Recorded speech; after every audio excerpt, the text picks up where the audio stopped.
কম্পিউটারের বা ইলেকট্রনিক ডিভাইসের কাজ সম্পন্ন করা, তথ্য সংরক্ষণ, যন্ত্র নিয়ন্ত্রণ, তথ্য বিশ্লেষণ করে দ্রুত আউটপুট দেওয়াই চিপের কাজ। চিপের কার্যক্ষমতা কোন সেক্টরে কোন ডিভাইসে ব্যবহার করা হবে তার উপর নির্ভর করে চিপের দাম ঠিক হয়। মার্কিন টেক্সাসের নাগরিক জ্যাক কিলবি 1958 সালে চিপ বা আইসি আবিষ্কার করেন। এটি ছিল আধুনিক কম্পিউটার প্রযুক্তির একটি বড় অর্জন। এ কারণে জ্যাক কিলবি 2000 সালে এই উদ্ভাবনের জন্য নোবেল পুরস্কার পান। 1971 সালে ইন্টেলের প্রথম মাইক্রোপ্রসেসর বাজারে আসে, যা আধুনিক কম্পিউটারের মূল ভিত্তি তৈরি করে। 1980-এর দশকে সেমিকন্ডাক্টর চিপ ছোট হতে থাকে এবং পারফরম্যান্স বৃদ্ধি পায়।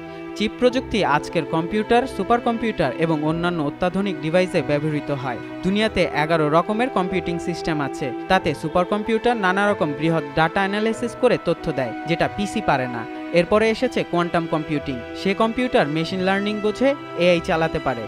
এই কম্পিউটার ক্রিপ্টোকারেন্সি চালাতে পারে। পৃথিবীর দ্রুততম সুপার কম্পিউটারের 10 সেপ্টিলিয়ন বছরের কাজ গুগলের নতুন চিপ উইলো করবে মাত্র 5 মিনিটে।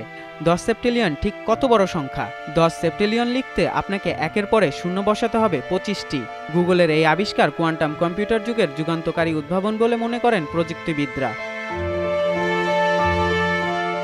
ক্যালিফোর্নিয়ার সান্টা বারবারায় অবস্থিত গুগলের কোয়ান্টাম এআই ল্যাব এই চিপ তৈরি করেছে। এটি কোয়ান্টাম কম্পিউটিংয়ের ক্ষেত্রে এক নতুন মাইলফলক। গুগলের দাবি চিপটি কার্যকর ও বাস্তবসম্মত বৃহৎ আকারের কোয়ান্টাম কম্পিউটার তৈরির পথে একটি বড় পদক্ষেপ।